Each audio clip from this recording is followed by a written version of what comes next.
இங்க நம்ம ஹீரோவுக்கு கண்ட்ரோல் பண்ண முடியாத அளவுக்கு கோவம் வருது. அதனால அவன் படாத பாடுபட்டு இருக்கான். சின்ன வயசுலயே பக்கத்து வீட்டு பையன் ஹீரோவோட மூக்கிலே சுண்டி விட அவன் மூக்கையே திரும்ப உடச்சி பஞ்சாயத்தாக்கி இருப்பான். ஸ்கூல்ல டீச்சர் பெரம்பால் அடிக்க அந்த பெரம்பையே புடிச்சுக்கிட்டு அவரையே பல்ல கடிச்சிட்டு முறைச்சிட்டு போறான்.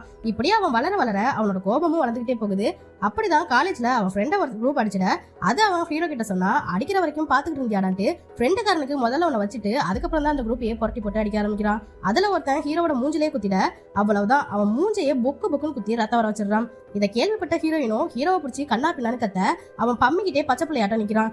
இப்படியே இவங்களோட லவ் ஸ்டோரியும் ஒரு பக்கம் போய்கிட்டே இருக்க ஹீரோவும் வேலை தேடி அலைஞ்சிட்டு இருக்கான்.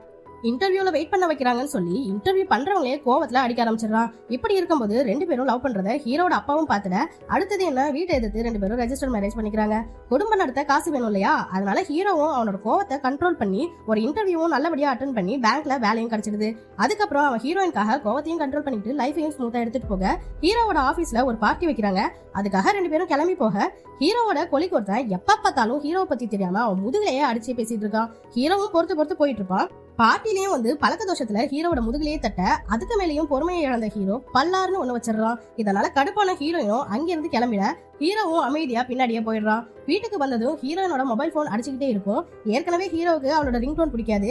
அது திரும்ப அடிக்க கடுப்புல ஹீரோவோட மாமனார் தான் லைன்ல இருக்காருன்னு தெரியாம கத்தி விட்டுறான். இதனால ஹீரோயினும் கோச்சுக்கிட்டே தனியா கிளம்பிட ஹீரோவும் மனசு கேட்காம நானே டிராப் பண்ணிடுறேன்னு சொல்லிட்டு கார்ல ஏத்திக்கிட்டு போறான். போற வழியில பார்ட்டில ரெண்டு பேருமே சாப்பிடாம வந்ததுனால பசி எடுக்கும். அதனால அங்க உள்ள கடையில வண்டியை நிறுத்த ஆர்டர் பண்ண ஃபுட்ல ஈ வந்து கிடக்கும். அதனால ஹீரோவும் இதுக்கு என்னால பே பண்ண முடியாதுன்னு சொல்ல காசு கொடுக்காம இங்க இருந்து போக முடியாதுன்னு கடைக்காரனும் பிரச்சனை பண்ண ஆரம்பிக்கிறான். சரி காசு கொடுத்துடலான்னு பார்த்தா ரெண்டு பேருமே வர்ற அவசரத்துல காசு எடுக்காம வந்திருக்காங்க.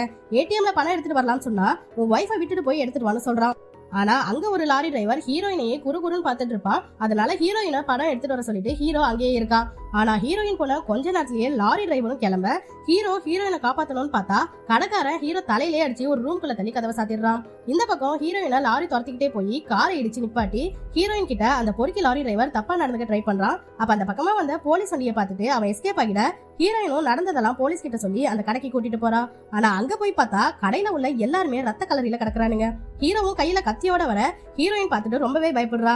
ஆனா போலீஸ் ஹீரோவை புடிச்சிட அதுக்கப்புறம் தான் விசாரணையில தெரிய வருது அந்த கடை ஆளுங்களுக்கும் வேற ஒரு ரவுடி கும்பலுக்கும் நடுவுல சண்டை நடந்திருக்கும். அதனால அதுல ஒருத்தன் கடைக்காரனை கத்தியாலேயே குத்திட்டு போயிடுவான். திரும்பவும் போலீஸ் வண்டி வரதை பார்த்துட்டு ரவுடி கும்பல் தான் வருது போலன்னு ஒளிஞ்சிருந்த ஹீரோவும் சேஃப்டிக்காக கையில கத்தி எடுத்திருந்திருப்பான். இதுதான் நடந்திருக்கும். அதனால சரின்னு சொல்லிட்டு ஹீரோவும் ஹீரோயினும் கிளம்பிட போற வழியில அந்த லாரி டிரைவர் வந்து நிப்பான். அப்ப ஹீரோயினும் இப்ப போய் அடிடான்ற மாதிரி ஒரு சிக்னல் கொடுப்பா பாருங்க. அதோட அந்த ஸ்டோரி எண்ட் ஆயிடும்.